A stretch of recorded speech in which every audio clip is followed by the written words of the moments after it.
Bonjour, pour Soyez sage mais pas trop, nous sommes aujourd'hui aux alentours de Paris. Nous allons pénétrer dans un monde totalement incroyable, totalement féerique. J'ai souvent entendu dire que les jeunes femmes aimaient beaucoup les paillettes, les couleurs, les lumières. Et bien là aujourd'hui vous allez être servis.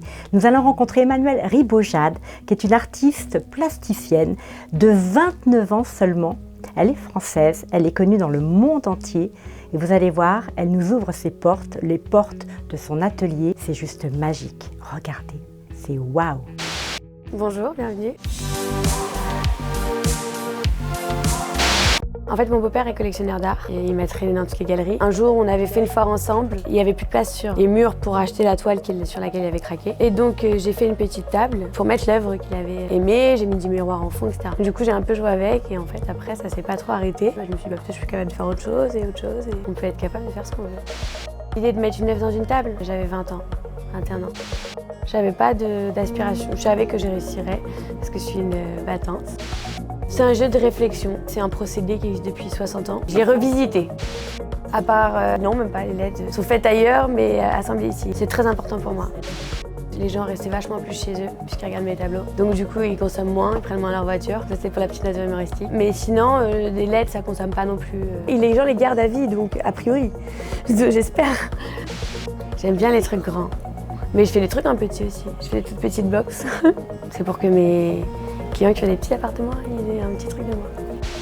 J'ai des projets et tout, j'ai fait tous les plans, mais on l'a pas encore développé, on est en train. Mais l'installe que je vais vous montrer, elle s'appelle Underwater. Vous êtes sous l'eau. Je travaille le néon et tout ça, bon ça tout le monde connaît mon univers plus ou moins. Là je suis en train de développer des choses assez marrantes à base de marbre. Je pense qu'on est capable de faire ce qu'on veut, par contre je pourrais pas exceller dans toutes les branches. Donc je préfère m'entourer d'artisans qui contribuent à mes œuvres. Ça dépend vachement des humeurs, parce que déjà je suis une femme et en plus je suis une artiste, donc j'aime bien travailler dans le noir avec une lumière tamisée. J'aime pas l'agressivité de la lumière. Et comme je travaille la lumière, je suis hyper sensible. Une idée, ça prend une seconde. Pour dessiner, c'est rapide. Après, je les fais concevoir, etc. Il faut à compter un mois. Quand j'ai des grosses commandes, comme maintenant en ce moment, il y a de l'attente parfois. J'aime bien être seule parce que je suis dans mon délire quand je crée. Ça dépend. Ça m'est arrivé de créer avec une belle complicité, parce que j'ai fait des collabs avec Mohamed Hadid par exemple.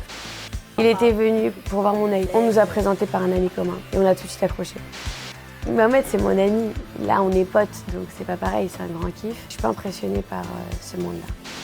Il m'a passé une commande pour Gigi d'un œil et je lui ai proposé de contribuer comme c'était pour l'intérieur de sa fille et on l'a fait ensemble.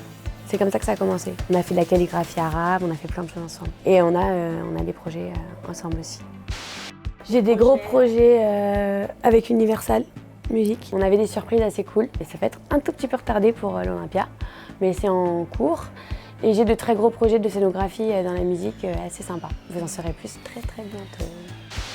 Je déteste tous les produits dérivés. Je ferai des œuvres, des éditions, mais je ferai jamais a priori. C'est pas au programme. En dehors de celui qui va se faire là bientôt, de projets dont je peux pas vous parler, qui est mon fantasme absolu, ce serait de faire un monument avec Jean Nouvel, du style de La Rose des Sables de Doha. J'adore Anish Kapoor. I love you, Anish. J'aime plein d'œuvres. J'aime le talent, l'émotion, mais j'ai pas d'attachement particulier aux artistes qu'elles me touchent. Quand je regarde une œuvre, il y a 1000 trucs qui se passent dans ma tête, si elle me plaît. Et donc c'est ça que j'aime bien. Ouais, c'est pour ma fille. Elle aime trop les licornes. Elle dort dans mon lit du coup. Je me suis fait grave avoir parce que sinon elle ne veut que l'allumer, donc du coup j'ai dû bien dans la chambre. J'ai tout stoppé au niveau du travail parce que j'avais les projets d'une vie qui étaient en suspens alors que je venais de tout signer, c'était pour maintenant. J'ai fait des œuvres pour des associations pour Corona. J'ai fait mon petit potager pour ma fille. Sinon j'ai fait du sport aussi beaucoup. Mon sport. Et là comme j'ai des très gros projets qui se chevauchent, là je fais 4 heures de sport par jour. Je me prépare physiquement. Il y a tellement de travail, il y a tellement de temps et ça dure tellement longtemps que on n'est pas inépuisable, donc il faut se préparer physiquement. Ma fille. Sinon, le deuxième, c'est mon métier, j'adore. Soyez sage mais pas trop, c'est terminé pour aujourd'hui. Si vous avez aimé, n'hésitez pas à liker, à commenter et à partager. À très bientôt.